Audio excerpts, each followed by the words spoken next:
این جوانی که به پیشگاه پروردگار خود در اخیر شب استاد بشه ساعت 2 شب یا ساعت 3 شب با پروردگار خود مناجات میکنه، مگر مشکلی برای جوان خواهد من قابل حل نباشه؟ آسان ترین راهی رسیدن به بهشت نماز شب است. دو چیز از عشق سر منشأ میگیره، اینه که من خودم فکر کردم. دو چیز از عشق و محبت با پروردگار سر منشأ میگیره. فقط منشأش عشق و علاقه با الله است، دیگه هیچ منشأی نداره. یک نماز شب، یک جهاد فی سبیل الله. کسی که نماز شب میخونه، کسی که جهاد در راه الله میکنه، به خاطر الله میکنه، این دویش از عشق سر منشأ میگیره، دیگه هیچ چیزی وجود نداره.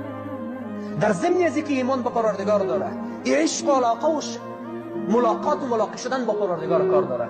این را عادت خود بگردان، این را عادت خود بگردان. والله العظیم قسم، او کسی که عادت نماز شب داره دیگه چیزی رسیدن به چیزی برای او محال نیست، دیگه هیچ چیز به او محال نیست.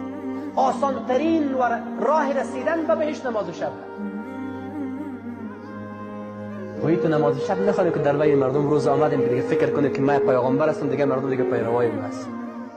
نعوذ بالله من ذلک.